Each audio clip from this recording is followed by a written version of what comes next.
माँ का कोई धर्म नहीं होता। फिर एक और ट्रांसफ़र। कविता मन ही मन सोच कर दुखी हो रही थी। अब तो यह हर साल की ही बात थी। कविता के पति रोहन एक सरकारी बैंक कर्मचारी थे और उनका ट्रांसफ़र बरेली हो गया था। हर साल इस तरह अपना आशियाना बदलना कविता को बहुत तकलीफ़ देता था और इस बार बरेली रोहन बरेली में एक ठीक ठाक मोहल्ले में मकान लेकर कविता और अपने बेटे सुमित को लेकर बरेली आ गए। घर देखने में बहुत ही खूबसूरत था। छोटा सा आंगन, एक बालकनी, एकदम सपनों का घर सा। पर क्या यहाँ अच्छे पड़ोसी मिलेंगे? कविता मन ही मन सोचकर परेशान थी, क्योंकि मुरादाबाद में तो उसकी बहुत सी सहेलियाँ थी आस पड़ोस की, जिनके साथ उसकी खूब जमती थी और जिनको छोड़कर आने को उसे बहुत दुख था। कविता घर में प्रवेश कर साफ सफाई में लग गई। तभी उसके घर पड़ोस में रहने वाली रशीदा ने देखा और अपने बेटे साहिल से पूछा, कोई नए पड़ोसी आए हैं क्या? हाँ, अभी अभी उनका सामान उतरा है, शायद कुछ लोग रहने आए हैं, साहिल खेलते खेलते बोला। रसीदा बेगम बहुत ही मिलनसार और अच्छे स्वभाव की महिला थी।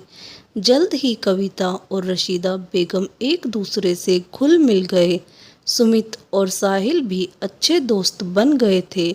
दोनों एक साथ खेला करते। रसीदा बेगम कुछ भी बनाती तो वह उसके बेटे के लिए जरूर देती थी और कविता भी अगर कुछ बनाती तो उससे भी रसीदा बेगम को दिए बिना ना रहा जाता और देखते ही देखते वह दोनों बहुत अच्छी सहेलियां बन गई, या यूं कहे कि बहनें। रसीदा बेगम अगर कहीं खरीदारी को जाती तो अपने बेटे को कविता के यहाँ छोड़ जाती। कविता उसका पूरा ख्याल रखती, अपने बेटे की तरह।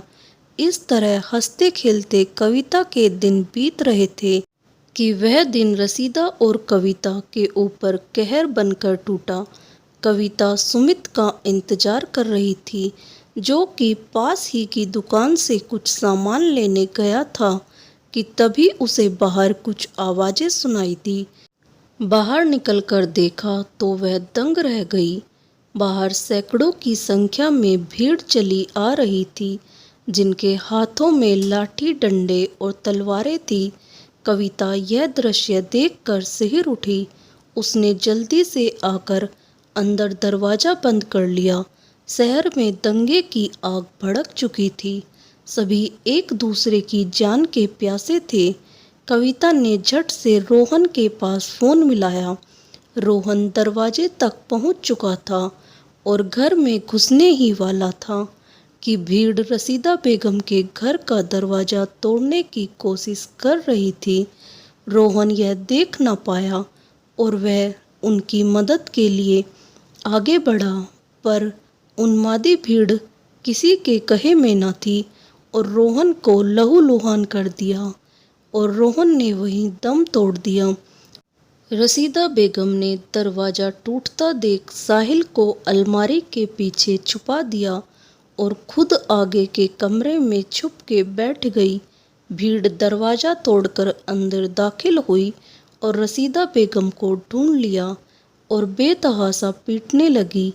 रसीदा बेगम बेहोश हो गई। उन्हें मरा जानकर भीड़ ने घर में खंगाला, पर उसके बेटे को ना पा सकी और वहां से चली गई। तभी पुलिस की गाड़ियों की सायरन की आवाज़ों से मोहल्ला गूंज उठा। पुलिस को आता देख सभी उन्मादी भागने लगे। पुलिस स्थिति संभालने में जुट गई। पुलिस के आने की आहट पाकर कविता को थोड़ी तसल्ली हुई। उसने अपनी खिड़की खोलकर बाहर देखा तो पुलिस ने चारों तरफ से मोहल्ले को घेर लिया था। उसकी नज़र जैसे ही रोहन पर पड़ी तो अपने पति को इस हालत में देखकर कविता बदहवास हो गई।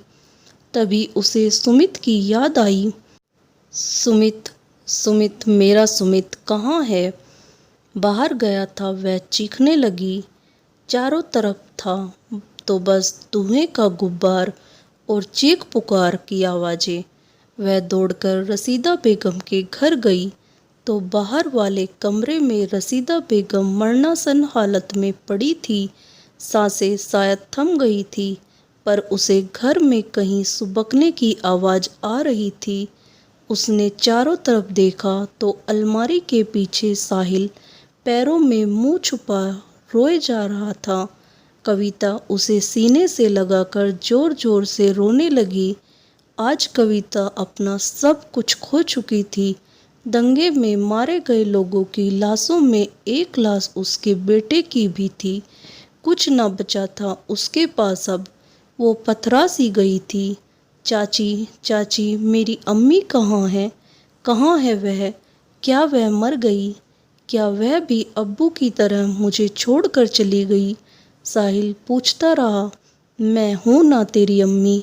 कविता ने अपनी आंखों से बहते हुए आंसुओं के साथ उसे गले लगा लिया। वह साहिल में सुमित को देखती। उसने समाज और रिश्तेदारों की परवाह न की और उसे अपना लिया। अब सिर्फ वह दोनों ही थे, एक दूसरे का सहारा। कविता और उसका बेटा साहिल। आज एक ही छत के नीचे पूजा भी होती है और नमाज भी पढ़ी जाती है। माँ का कोई धर्म नहीं होता है। माँ तो आखिर माँ ही होती है। दोस्तों, आपको ये कहानी अच्छी लगी तो कहानी को लाइक करें और मेरे चैनल को सब्सक्राइब करें। धन्यवाद। राधे राधे।